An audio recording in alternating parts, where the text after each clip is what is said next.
Chega mais, torcida gloriosa, torcida do Botafogo ligada aqui na nossa segunda edição do Plantão do GG para a gente falar sobre a real dívida do Botafogo.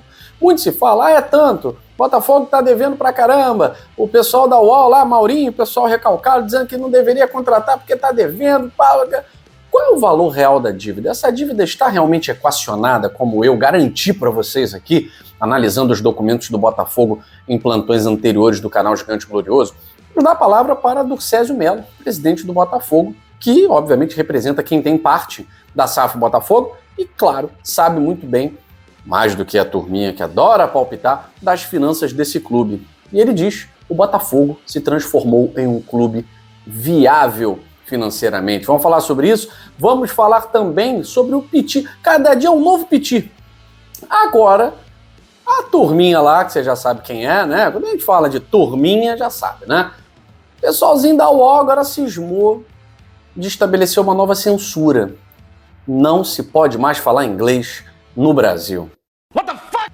Que palhaçada! Vamos falar sobre isso muito mais depois da vinheta.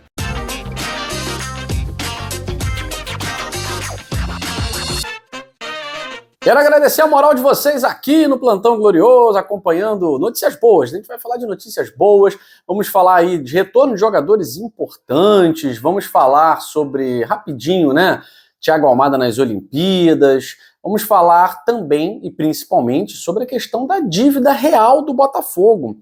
O Durcésio Mello, que tem muito mais autoridade do que os jornaleiros que ficam falando o que não sabem, palpitando em cima do que não sabem, né? Qual é o real valor da dívida do Botafogo? Quanto é que o Glorioso deve? O Botafogo é um clube viável? Ou está se metendo num barco furado, como muitos, aspas, especialistas tentaram induzir? Tentaram fazer com que você acreditasse nisso. O Durcésio Mello participou lá do programa Resenha com TF, nosso amigo Thiago Franklin, jornalista, né? Ele contou que o passivo do Botafogo, que hoje está em torno de R$500 milhão, 550 milhões, ele está todo equacionado.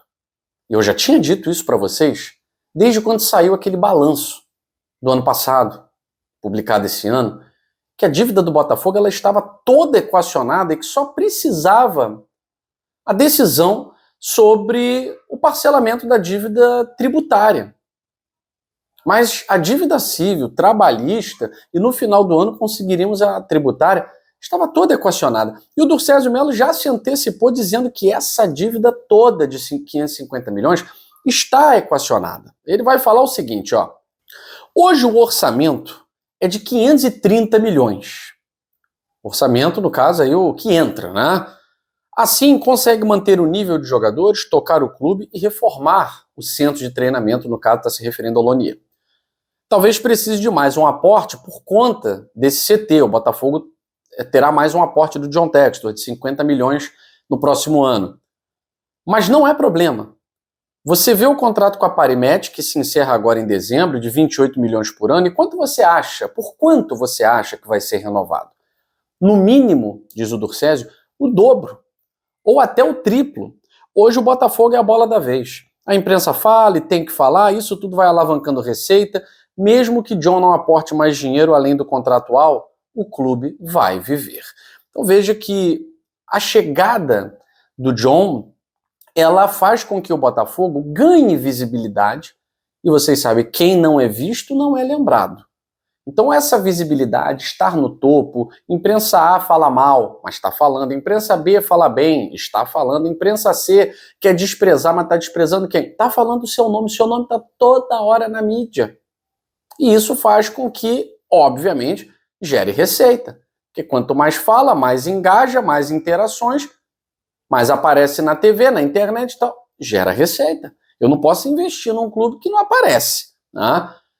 E aí o Durcésio Mello, ele vai falar, né, sobre essa questão da dívida do Botafogo. Ele diz o seguinte: com a estruturação do clube, a virada financeira que fizemos para equacionar dívidas, hoje o clube está equacionado. A dívida, além de ter diminuído, ela não é top 10. Então tem uma galerinha aí que quer enganar você, dizendo que o Botafogo é o clube que é o terceiro clube que mais deve. Tá? Mas eles não fazem ideia, porque tem que ter o conhecimento jurídico também, não tem, só sabem fazer somas. multiplicações, somas, divisões e tal, que já é muito, né? Mas para se falar de uma dívida de um clube, não pode ser um número frio. A dívida está equacionada? Quanto é que sai dos cofres do clube para pagar determinada dívida? Então, veja, ele diz aqui, ó, hoje não estamos nem entre os 10 que mais devem. A dívida está equacionada e vai ser paga em 15 anos. Tem que pagar. Um clube que faturava 120 milhões com dívida de 1,1 bilhão, se fosse empresa já tinha quebrado. Trouxemos a dívida para 550 milhões. Hoje temos receita de 530 milhões. Vai pagar mais ou menos entre 50 e 60 milhões por ano, com receita de 550 milhões. Está se falando de 10% de endividamento. É isso que os crânios não conseguiram entender. O Botafogo pode ter até uma dívida de mais de meio bilhão. Pode até ter essa dívida, e tem, como o próprio presidente Dorcésio Melo falou. Mas o Botafogo paga anualmente em torno de 50, 60 milhões. Então ele paga 10% do que ele arrecada. Até, quem sabe um dia, não quero esperar 15 anos, o Botafogo consiga reduzir todo o seu passivo e aí o que entrar ser utilizado para manutenção do Botafogo com elenco, enfim, além do dinheiro de patrocínio, né, para você investir em várias outras coisas. Bom, segundo o Dorcésio aqui, em breve, daqui a 15 anos, isso no máximo, tá, gente? O clube está zerado e sem dívidas. Isso é um espetáculo.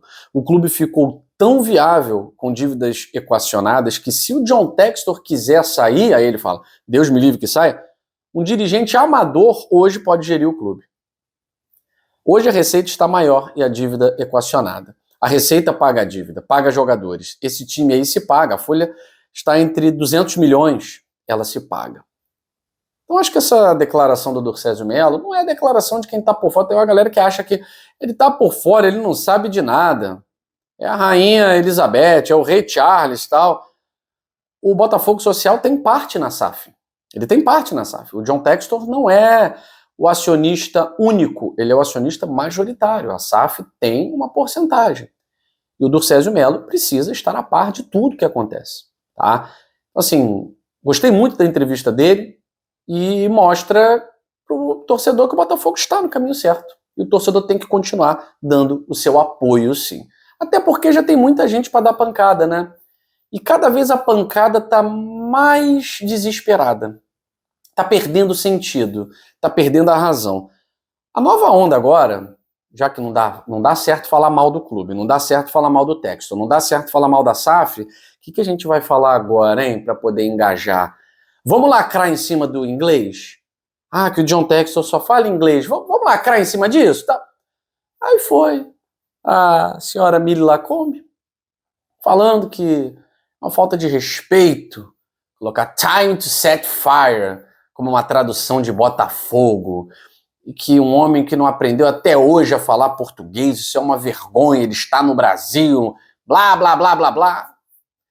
Aquela pseudo-valorização do idioma brasileiro para fazer o quê? Lacração barata. Seria muito mais interessante. Agora, vamos lá, né? Só para a gente explicar, porque talvez a pessoa não tenha conhecimento científico sobre, né? Mesmo que o John Textor, e eu sei que está, né, porque já perguntei para ele isso em 2023, né, quando estivemos juntos na Câmara dos Vereadores do Rio de Janeiro, perguntei para ele sobre curso de português. Está fazendo curso? Você está buscando aprender português? Tal? E ele me disse que sim. Da última vez que nos encontramos foi na apresentação do Bruno Lage, fiz uma pergunta em inglês, e depois em português, e ele falou, faz em inglês também para que eu possa ver se é isso mesmo. Ou seja, ele está aprendendo português. Então, quem não sabe, fala o que quer e fala besteira. Então a Mili Lacombe lá falando que ele não se interessa e tal, e a torcida do Botafogo passa pano para isso, para uma pessoa que não valoriza o idioma português e tal. A pessoa está aprendendo português, vai fazer aí 2 anos. Agora, parece ter pouquíssimo conhecimento científico de aquisição da língua, né? Além de a língua inglesa não ser do mesmo tronco da língua portuguesa, a língua inglesa faz parte do tronco anglo-saxônico. A língua portuguesa faz parte do tronco latino. Ainda acha que é simples, né? Em 2 anos, uma pessoa de 50 anos, é claro, vai aprender a falar português E aí eu vou passar só uns dados para você, Miri Lacombe, e para o PVC também, né, que agora virou lacrador da UOL, né, dizendo que é inacreditável que o John Textor não fale português no sorteio da CBF e tal. Claro, porque entrou no sorteio da CBF, plim, osmose, já sabe português fluente. Vou passar uns dados para vocês de instituições sérias, instituições que realmente têm conhecimento de causa para falar sobre língua e aprendizado de língua. O PISA e o INAF. Essa pesquisa é de 2018, tá? Porque depois de 2018 veio a pandemia, esses dados pioraram, tá? Então, para não deixar a situação pior do que parece, dados de 2018 do INAF, dizendo que apenas 12% da população brasileira é proficiente em língua portuguesa. O PISA já pega mais pesado, diz que nem 1% da população no Brasil é proficiente em língua portuguesa. Ou seja, o aprendizado de língua portuguesa não é simples porque a maior parte dos brasileiros não tem proficiência na língua, não domina a língua de acordo com a norma culta e querem exigir que em menos de 2 anos de curso de português, o John Textor, com mais de 50 anos, aprenda a falar, a discursar em português. Uma hipocrisia barata, uma lacração daquelas desesperada para poder falar qualquer coisa contra o acionista majoritário do Botafogo. Já está ficando ridículo, né? O PVC dizendo que está incomodado. Ele falou hoje lá no, sei lá onde, estou incomodado. Pode ser um incômodo tolo. Ah, ainda bem que você colocou essa possibilidade, né, cara? Porque é um incômodo tolo. Chega a ser um incômodo até preconceituoso. Porque qualquer um sabe que uma criança aprende uma língua com muito mais facilidade do que alguém na minha idade. Eu tenho 39 anos. Com muito mais facilidade. Criança é uma esponja. Por isso que a gente não pode falar besteira perto das crianças. Porque elas aprendem tudo, cara. Assim, aí ele diz aqui, acho que tem um ponto de o texto entrar no Brasil de uma maneira em que possa, nessas rodas, as pessoas não se sentirem obrigadas a falar com ele em inglês. Vamos para a Inglaterra e falamos em inglês, nos Estados Unidos também. Cara, vamos falar a verdade aqui? Vocês, como jornalistas, a Miri Lacombe não se diz jornalista, né? Diz escritora. Mas você, PVC, como jornalista, e ela também, como uma pessoa que já trabalhou até na Sport TV, né? Eu acho que ela é jornalista, né? Não sei se ela tá com vergonha de falar. Vocês deveriam entender que num país que quer sair de subdesenvolvimento, terceiro mundo, a gente tinha que falar inglês fluente, sim. A bandeira de vocês é uma bandeira imbecil, a bandeira é idiota. A gente tinha que falar inglês fluente aqui no Brasil, sim. Tinha que falar espanhol fluente aqui no Brasil, sim. Mas como é um país que não investe em educação, aí a gente está querendo exigir do cara que ele fale português. A gente que tem que falar inglês, pô. O inglês é a língua franca do mundo. Hoje, o jovem, a criança que não aprende a falar inglês, ele perde um monte de oportunidades no universo do trabalho. E quem não fala espanhol, Brasil é ladeado de países que falam espanhol, a gente tem que saber. O certo é investir na educação para todo mundo aqui saber falar inglês e espanhol. Vai lá em Portugal. Eu morei em Portugal, estudei na Universidade de Coimbra, todo mundo fala inglês. Todo português tem o inglês como segunda língua. Eles investem nisso. Agora não. Aqui eles estão fazendo essa panfletagem besta, desesperada, para o cara falar português. O cara tá fazendo aula de português em 1 ano e meio, 1 ano. Quem é que aprende a falar português? Nem estudante de escola. Olha, vou te contar. A turminha está desesperada. Eu não vou mais perder o meu tempo. Vamos falar de Botafogo, vamos falar de Cuiabano? Muita gente me perguntou, cadê o Cuiabano? O Cuiabano, ele foi preservado, né, nessa partida e está relacionado, tá? O Cuiabano está relacionado para a partida contra o Internacional amanhã, tá? Agora, não sei se vai ser titular, tá? Isso aí depende do Arthur Jorge, mas acredito que sim, tá? Acredito que o Cuiabano volte como titular. Internacional, um time completamente diferente do Palmeiras, né? E o Internacional tem confronto importante no meio de semana contra o Rosário Central, né? Pelas playoffs da Sul-Americana. O Internacional perdeu o primeiro jogo por 1-0, tem que vencer, para pelo menos levar para os pênaltis e o ano não ser uma catástrofe total. Então não sei como é que o Roger vai administrar isso, não sei se o Internacional vem com força máxima para cima do Botafogo na partida de amanhã, e também se vier, tudo bem, né? Mas o Botafogo deve ter mais força do que teve contra o Palmeiras, já que o Cuiabano pode retornar para a posição dele, apesar do Marçal ter sido um dos melhores do jogo, tá? E o Alan pode fazer a sua estreia, né? O Alan pode fazer a sua estreia. Tô muito empolgado, tô querendo ver esse time do Botafogo melhorar cada vez mais. E ó, Thiago Almada, galera, já começaram as Olimpíadas? Ainda não. Mas pra galera que tá mantendo aí a secação, né, pra Argentina ficar eliminada e o Almada voltar logo, nos amistosos, até o Gatito com o Paraguai tem ido melhor do que o Almada com a Argentina, né? A Argentina perdeu no último amistoso aí pra Guiné, tá? Com o Thiago Almada de titular e tal, perdeu pra Guiné e agora vai pra Paris e agora é preparação Olimpíadas, né? Assim, vamos ver, né? Vamos ver. Não vou ficar também perdendo meu tempo assistindo, secando, não. Eu quero que ele volte logo, mas naturalmente, tá? Mas eu sei que tem a galera organizada que vai querer que a Argentina dance pro Almada voltar igual o Savarino, né? Savarino voltou, imagina se a Venezuela tivesse ido pra final, a gente não teria o Savarino em alto nível, né? O Paraguai, com o Gatito de titular, a equipe olímpica do Paraguai, empatou com a Ucrânia no último jogo. Falando em Paraguai, a gente lembra do Segovinha, nosso amigo TF também colocou na sua página que o Segovinha tá indo para os Emirados Árabes, tá? Vai ser emprestado para um clube dos Emirados Árabes, sem passe fixado, mas a tendência é essa, tá certo? Eu fico por aqui. Um beijo grande no seu coração. Amanhã tem jogo do Botafogo, tem pré-jogo, tem live, tem muita coisa, tudo aquilo que você já sabe, que você gosta aqui no GG, porque você sabe, Gigante Glorioso. Aqui é Botafogo. Valeu.